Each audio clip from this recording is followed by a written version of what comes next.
Hello everyone, इस video में हम सीटेट पेपर 1 एनवायरमेंटल स्टडीज का second part pedagogical concerns and issue का third topic learning principles of EVS यानी EVS सीखने के सिद्धांत के बारे में पढ़ेंगे।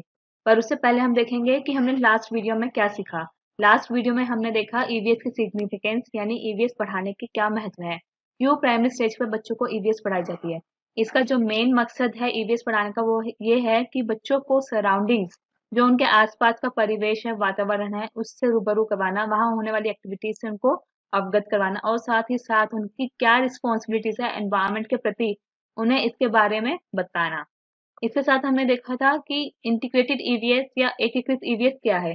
इंटीग्रेटेड ईवीएस मतलब ईवीएस जो बाकी सब्जेक्ट्स के साथ मिलकर पढ़ाई जाती है या इसमें बाकी सब्जेक्ट्स के कंपोनेंट्स लेकर पढ़ाए जाते हैं। फर्स्ट एंड सेकेंड क्लास में ईवीएस का अपना कोई सब्जेक्ट नहीं है, बट ये इंटीग्रेटेड सब्जेक्ट है अदर सब्जेक्ट के साथ, यानी इंग्लिश, मैथ्स, आर्ट्स, म्यूजिक पढ़ाते वक्त ईवीएस के कुछ टॉपिक्स या कंपोनेंट्स ऐसे लिए जाते हैं जो बच्चों को एनवायरमेंट से अवगत करवाए। ऐसे ही थर्ड टू फिफ्थ क्लास में ईवीएस एक सेपरेट सब्जेक्ट है, इसकी सेपरेट टेक्स्ट बुक भी है, बट इसमें जो सब्जेक्ट्स पढ़ाए जाते हैं वो है science, social science and environmental education. Third to fifth की जो बुक है उसमें ये तीनों सब्जेक्ट्स इंटीग्रेट करके पढ़ाए जाते हैं, बट फर्स्ट और सेकंड में ईवीएस इंटीग्रेट करके पढ़ाई जाती है बाकी सब्जेक्ट के साथ। अब हम देखेंगे पेडागोजिकल कंसर्न्स एंड इश्यू जो सीटेट में दिए गए। सीटेट में टोटल 12 टॉपिक्स दिए गए, जिसमें जो फर्स्ट टॉपिक है कंसेप्ट और सेकंड टॉपिक है सिग्निफिकेंस। इनके बारे में हम प्रीवियस वीडियोस में देख चुके हैं। अब हम देखेंगे लर्निंग प्रिंसिपल्स यानी सीखने के सिद्धांत। इन सब की वीडियोस आपको चैनल की प्लेलिस्ट एनवायरमेंटल स्टडीज सीटेट में मिल जाएगी सीक्वेंस में। आप वहां जाके इन्हें अवेल कर सकते हैं और इनको यूज कर सकते हैं। साथ ही साथ आप अपनी परफॉर्मेंस बूस्ट कर सकते हैं हमारी ऑफिशियल वेबसाइट www.delhibytes.in पर जाकर, जहां आपको सीटेट के प्रीवियस पेपर, मॉक टेस्ट और सैम्पल पेपर्स मिल जाएंगे। आप उन पेपर्स की प्रैक्टिस कर सकते हैं और अपनी परफॉर्मेंस बूस्ट कर सकते हैं। अब हम देखेंगे लर्निंग प्रिंसिपल्स ऑफ ईवीएस यानी ईवीएस पढ़ाने के लिए कौन कौन से सिद्धांत या ईवीएस सीखने के लिए कौन कौन से सिद्धांत प्रयोग में लाए जाते हैं। यह 5 प्रिंसिपल है जो है active participation of children, link with real life and experiences, integrated approach, opportunity should be given to explore, observe and draw, activities according to individual differences. ये 5 प्रिंसिपल्स हैं लर्निंग प्रिंसिपल्स जो एनसीएफ 2005 यानी national curriculum framework 2005 में mention किए गए हैं। और इन principles को यूज करके अक्सर टीचर बच्चों को पढ़ाती है या बच्चे इन्हीं प्रिंसिपल्स को यूज करते हुए सीखते हैं। अभी हम इनके बारे में एक एक करके पढ़ते हैं। पहला एक्टिव पार्टिसिपेशन ऑफ चिल्ड्रन, यानी कि जब बच्चों को क्लास में पढ़ाया जाता है तो उनके पार्टिसिपेशन को तवज्जो दी जाती है, इंपॉर्टेंस दी जाती है। जितना ज्यादा बच्चे क्लास में पार्टिसिपेट करेंगे उतना ही उनका लर्निंग का स्कोप बढ़ेगा, उनकी नॉलेज बनेगी और उनका अंडरस्टैंडिंग लेवल भी डेवलप होगा। इसी के साथ दूसरा है link with real life and experiences. जैसा मैंने आपको प्रीवियस वीडियो में बताया था, ईवीएस एक ऐसा सब्जेक्ट है जो बच्चों की डेली लाइफ से जुड़ा हुआ है, इसलिए जितना हो सके उतना ज्यादा रियल लाइफ से लिंक करें और एक्सपीरियंसेस को लिंक करें। जो भी टॉपिक टीचर बच्चों को पढ़ाना चाहती है, जितना ज्यादा उसे लिंक किया जाएगा उतनी अच्छी लर्निंग बच्चों की होगी और उतनी ही लॉन्ग लास्टिंग भी होगी। इसी के साथ है तीसरा इंटीग्रेटेड अप्रोच। इंटीग्रेटेड अप्रोच, अभी हमने इंटीग्रेटेड ईवीएस की बात करी है, इंटीग्रेटेड अप्रोच बिल्कुल इंटीग्रेटेड ईवीएस की ही बात करता है। इंटीग्रेटेड ईवीएस में हमने देखा फर्स्ट और सेकंड में जो ईवीएस है वो बाकी सब्जेक्ट के साथ मिलकर पढ़ाई जाती है, इसलिए ऐसे ही पूरी क्लासेस फर्स्ट और फिफ्थ में जितना भी ईवीएस का कंसेप्ट पढ़ाया जाए वो बाकी सब्जेक्ट के साथ लिंक करके पढ़ाया जाए, ताकि बच्चों को पता चले कि जो ईवीएस है वो सिर्फ ईवीएस तक ही सीमित नहीं है, ये बाकी सब्जेक्ट्स में भी देखने को मिलती है। जो हमने पहला प्रिंसिपल देखा एक्टिव पार्टिसिपेशन ऑफ चिल्ड्रन, उसी से रिलेट करता हुआ है fourth principle, opportunities should be given to explore, observe and draw and categorise. यानी कि जब बच्चा एक्टिवली पार्ट ले रहा हो क्लास में तो उसे अपॉर्चुनिटीज दो कि वो खुद ब खुद ऑब्जर्व करे, चीजें एक्सप्लोर करे, उसे डिस्कवरी का मौका दो। वो अपनी नॉलेज खुद बना सकते हैं अगर उन्हें अपॉर्चुनिटीज दी जाए। जब उनकी नॉलेज अपने आप बनेगी तो उनकी लर्निंग भी अच्छी होगी और ज्यादा होगी। इसके बाद है activities according to individual differences. Individual differences के अकॉर्डिंग एक्टिविटीज करवाई जाए। इंडिविजुअल डिफरेंस मतलब कि हर बच्चे का लर्निंग स्कोप, लर्निंग लेवल अलग अलग होता है, लर्निंग स्टाइल अलग अलग होता है। कोई एक बच्चा है जो हो सकता है देखकर ज्यादा अच्छे से सीखता हो, तो कोई दूसरा बच्चा है वो हो सकता है वो करके सीखता हो। तो उनकी नीड के अकॉर्डिंग ही एक्टिविटीज करवाई जाए ताकि उनकी लर्निंग इंश्योर हो सके। जैसे कि मान लीजिए कोई एक बच्चा है जो सुनकर अच्छे से सीख सकता है, तो टीचर्स उसको ऐसी एक्टिविटीज करवाए या ऐसे रिसोर्सेज दे जिसमें लिसनिंग ज्यादा होती हो ताकि वो अपनी नीड के अकॉर्डिंग लर्निंग कर सके। इसलिए कहा गया है कि जो भी एक्टिविटीज करवाई जाए वो इंडिविजुअल डिफरेंसेस यानी उनकी नीड के अकॉर्डिंग करवाई जाए। तो फ्रेंड्स, जो हमने अभी प्रिंसिपल्स डिस्कस करे वो सारे एनसीएफ 2005 के अकॉर्डिंग थे। अब जो हम आगे प्रिंसिपल्स डिस्कस करने वाले हैं वो ऐसे प्रिंसिपल्स है जो सारे पेडागोजिकल सब्जेक्ट्स में यूज किए जा सकते हैं। वो सिर्फ ईवीएस तक सीमित नहीं है, बाकी सब्जेक्ट्स में भी यूज किए जा सकते हैं। जैसे कि लर्निंग प्रिंसिपल्स ऑफ ईवीएस जो यहाँ 8 मेंशन है, 8 प्रिंसिपल्स मेंशन है, ये सारे प्रिंसिपल्स बाकी सब्जेक्ट्स में भी यूज किए जाते हैं और इन्हें मैक्सिम्स ऑफ टीचिंग यानी शिक्षण के सिद्धांत भी कहा जाता है। अभी मैं आपको एक चीज यहाँ क्लियर कर दूं कि अभी हम जो बात कर रहे हैं वो लर्निंग प्रिंसिपल्स ऑफ ईवीएस की बात कर रहे हैं, और जो मैंने आपको कहा मैक्सिम्स ऑफ टीचिंग है, ये 8 पॉइंट्स मैक्सिम ऑफ टीचिंग है। तो दोनों में डिफरेंस क्या है? दोनों में डिफरेंस कुछ भी नहीं है, दोनों बिल्कुल सिमिलर है। सिमिलर इसलिए है कि जो टीचिंग का पैटर्न रहेगा, अगर टीचिंग करते वक्त टीचर नॉन टू अननोन जा रही है तो बच्चा भी तो लर्निंग करते वक्त नॉन टू अननोन ही जा रहा है। तो इसलिए जो मैक्सिम्स हैं ये टीचिंग के मैक्सिम्स भी हो सकते हैं और प्रिंसिपल्स भी हो सकते हैं लर्निंग के, इसलिए आपको इसमें कंफ्यूज होने की जरूरत नहीं है। अभी हम इन 8 मैक्सिम्स को एक एक करके देखेंगे, जिसमें पहला है नॉन टू अननोन। नॉन है जो हमें पता है, अननोन मतलब जो हमें नहीं पता है, यानी कि पढ़ाते वक्त बच्चों को ऐसे एग्जाम्पल्स दिए जाए या ऐसे क्वेश्चंस पूछे जाएं जिनके बारे में पता हो, फिर धीरे धीरे करके उनको ऐसे टॉपिक के तरफ लेके जाए या ऐसे क्वेश्चंस पूछे जाएं जो उन्हें ना पता हो, ताकि उनका क्लास में इंटरेस्ट बना रहे और जो आगे आने वाले कंसेप्ट हैं उनके प्रति उनकी क्यूरियोसिटी बनी रहे। जैसे मैंने यहाँ एक एग्जाम्पल लिया है कि while teaching any lesson teacher can link the previous experiences of child with new lesson that is to be taught. यानी कि पढ़ाते वक्त टीचर प्रीवियस एक्सपीरियंस यूज कर सकती है। प्रीवियस एक्सपीरियंस क्या होंगे? जो बच्चों को पता होंगे यानी कि नॉन होंगे। अगर बच्चों के प्रीवियस एक्सपीरियंस यूज करते हुए टीचर क्लास में पढ़ा रही है तो क्लास इंटरेस्टिंग बनेगी, और जब वो धीरे धीरे आगे ऐसे टॉपिक्स की तरफ लेके जा रही है जो उनके लिए न्यू है, अननोन है, तो उनकी क्यूरियोसिटी बढ़ेगी और वो जानने के लिए इच्छुक होंगे कि ये जो मैम पढ़ा रही हो क्या है। इसलिए ये प्रिंसिपल है नॉन टू अननोन। फिर है होल टू पार्ट यानी पूरे से भाग, यानी कि इसमें जब टीचर पढ़ाती है वो क्या करती है, पहले वो बच्चों को एक पूरा कंसेप्ट बताती है। जो एग्जाम्पल जो मैंने यहाँ लिया है वो है while teaching about plants teacher tells them about the whole plant in one chapter. जब हम बच्चों को पढ़ाते हैं तो हम पूरे प्लांट के बारे में बताते हैं। जैसे ये प्लांट है, प्लांट की ये लीव्स है, ये बार्क है, ये स्टेम है, ये रूट्स है, इस तरीके से हम पूरा बताते हैं। फिर धीरे धीरे करके हम उनको पार्ट्स के बारे में बताते हैं। जैसे अभी हमने ट्री के बारे में पढ़ा, अब हम लीव्स के बारे में पढ़ेंगे कि कितनी तरह की लीव्स होती है, अलग अलग होती है, साइज अलग अलग होता है। फिर हम नेक्स्ट पढ़ेंगे रूट्स के बारे में कि रूट्स से क्या क्या फंक्शंस होते हैं। फिर हम पढ़ेंगे इनके फ्रूट्स के बारे में कि जो अलग अलग तरह के फ्रूट्स होते हैं, अलग अलग तरह के प्लांट्स होते हैं। इस तरीके से ये होल टू पार्ट जाता है। नेक्स्ट है easy to difficult. Easy to difficult मतलब आसान से मुश्किल।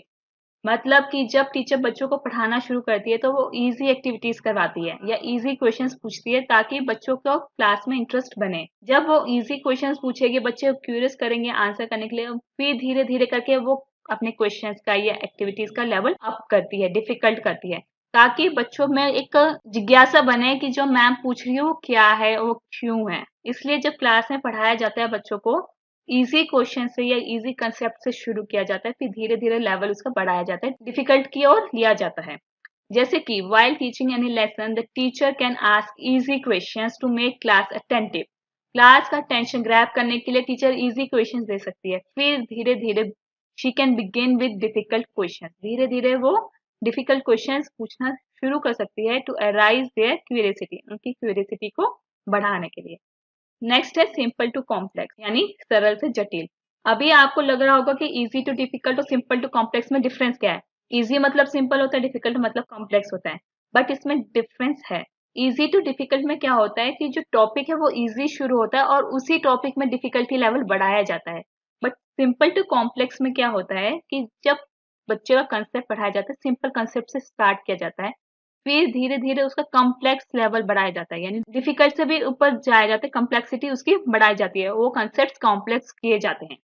इजी टू डिफिकल्ट जो है वो एक पर्टिकुलर क्लास में या पर्टिकुलर चैप्टर में भी देखने को मिलता है, बट जो सिंपल टू कॉम्प्लेक्स है ये एक पर्टिकुलर टॉपिक के रिगार्डिंग बात की जाती है कि वो उस टॉपिक में कैसे सिंपल से कॉम्प्लेक्स की तरफ बढ़ा जाता है। जैसे कि जो एग्जाम्पल मैंने यहाँ लिया है वो है teaching them about the body parts which is simple to understand. जब बच्चा छोटा होता है 3 4 5 साल का होता है उसे उसके बॉडी पार्ट के बारे में पता चल जाता है, जो कि बहुत सिंपल टॉपिक है उसके लिए।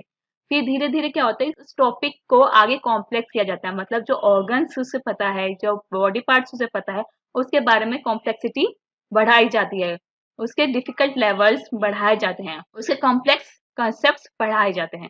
ये डिफरेंस है सिंपल टू कॉम्प्लेक्स में। इजी टू डिफिकल्ट मतलब इजी क्वेश्चंस में ही थोड़ा लेवल अप करना, बट सिंपल टू कॉम्प्लेक्स मतलब एक सिंपल टॉपिक स्टार्ट करते हुए उसमें कॉम्प्लेक्सिटी लेकर आना, that is simple to complex. Next है कंक्रीट टू एब्स्ट्रैक्ट। कंक्रीट मतलब मूर्त और एब्स्ट्रैक्ट मतलब अमूर्त।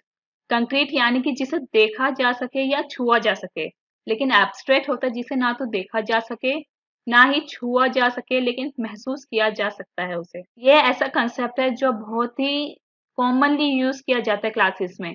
सबसे पहले बच्चों को कंक्रीट चीजें दिखाई जाती हैं, उसके उसे उसके टच करवाया जाता है, दिखाया जाता है, फिर उसे धीरे धीरे करके एब्स्ट्रैक्ट की तरफ लाया जाता है। जैसे कि एक एग्जाम्पल जो मैंने लिया है लीफ के बारे में, पहले हम बच्चे को एक पूरी लीफ दिखाते हैं, उसे टच करवाते हैं, उसे महसूस करवाते हैं, उसके पार्ट्स उसे दिखाए जाते हैं, पेट्यूल, मिडरिप, ब्रांच, ये सारे पार्ट्स उसे दिखाए जाते हैं। फिर धीरे धीरे क्या होता है, इसका एक फंक्शन है फोटोसिंथेसिस, उसके बारे में बताया जाता है, जो कि अमूर्त है, एब्स्ट्रैक्ट है। फोटोसिंथेसिस को हम होते हुए देख नहीं सकते, ना ही हम उसे टच कर सकते हैं, लेकिन महसूस कर सकते हैं फोटोसिंथेसिस को। जैसे फोटोसिंथेसिस में क्या होता है कि जो लीव्स जो है वो धूप को एब्जॉर्ब करती है, अपनी एनर्जी बनाती है, फिर वो पूरा प्लांट में यूटिलाइज करती है। ये सारा प्रोसेस क्या है, एब्स्ट्रैक्ट है, अमूर्त है, इसे देखा नहीं जा सकता, लेकिन हम इसे महसूस कर सकते हैं। तो ये होता है एब्स्ट्रैक्ट, कंक्रीट टू एब्स्ट्रैक्ट। पहले बच्चों को कंक्रीट चीजें दिखाई जाती हैं, फिर धीरे धीरे करके उनको एब्स्ट्रैक्ट की तरफ लिया जाता है। नेक्स्ट है लोकल टू ग्लोबल एनवायरनमेंट, यानी कि बच्चों के आसपास के वातावरण, लोकल एनवायरनमेंट से उसे पढ़ाते हुए धीरे धीरे उसके एनवायरनमेंट का दायरा बढ़ाकर ग्लोबल लेवल पे लाना। ये इस मैगजीन का, ये प्रिंसिपल का ऑब्जेक्टिव है। जैसे इसमें लिखा गया है, every child learns well in surroundings to which he belongs. और ये फैक्ट भी है कि हर बच्चा अपने सराउंडिंग से ही सीखता है।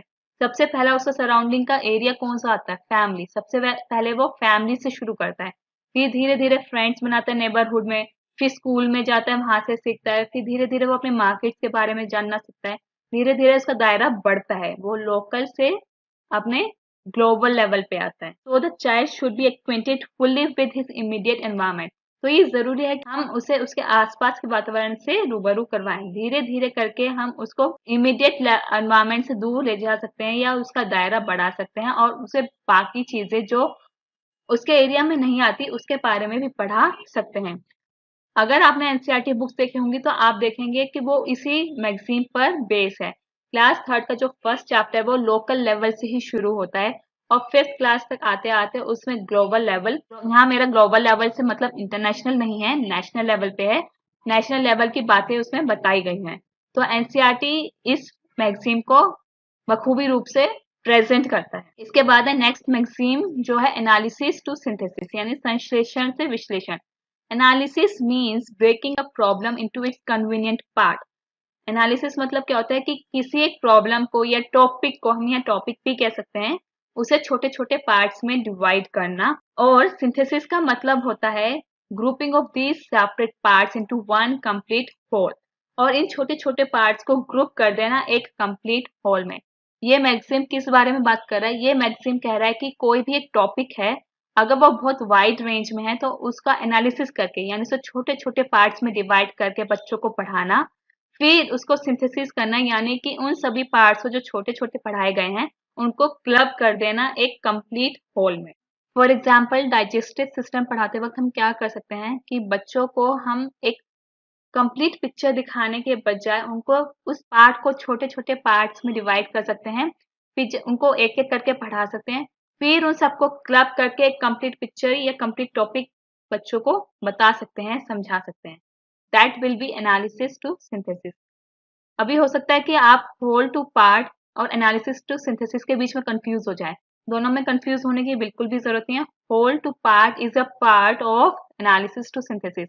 होल टू पार्ट में क्या होता है, इस कंप्लीट टॉपिक को हम छोटे छोटे पार्ट्स में डिवाइड करते हैं, एनालिसिस में यही होता है, जो बड़ा टॉपिक होता है उसे छोटे छोटे पार्ट्स में डिवाइड करते हैं, बट डिफरेंस बस इतना है कि उन पार्ट्स को हम बाद में क्लब करके बच्चों के सामने एक बार फिर प्रेजेंट करते हैं ताकि उन सभी स्मॉल पार्ट्स का रिलेशन बच्चों को समझ आए, लेकिन होल टू पार्ट में ऐसा नहीं करते। लास्ट टॉपिक है पर्टिकुलर टू जनरल, यानी विशेष से सामान्य।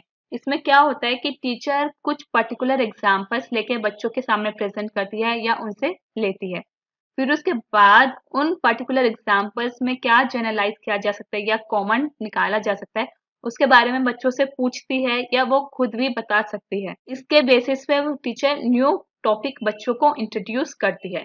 जैसे कि यहाँ एग्जाम्पल मैंने लिया है, there is a chapter year to year in class 4। Class 4 में एक चैप्टर है ईयर टू ईयर। इसमें बहुत सारे एनिमल्स की बात की गई है। टीचर इसमें क्या कर सकती है, बच्चों से पूछ सकती है कि किस एनिमल के ईयर्स उन्हें दिखाई देते हैं और किस एनिमल के ईयर्स नहीं दिखाई देते हैं।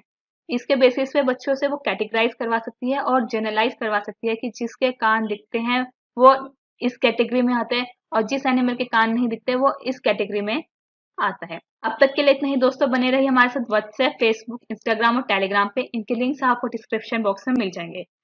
Thank you and have a nice day. अगर आपको कोई भी डाउट हो तो आप कमेंट सेक्शन में डाल सकते हैं, आपको वहां पे उसका आंसर जरूर मिलेगा।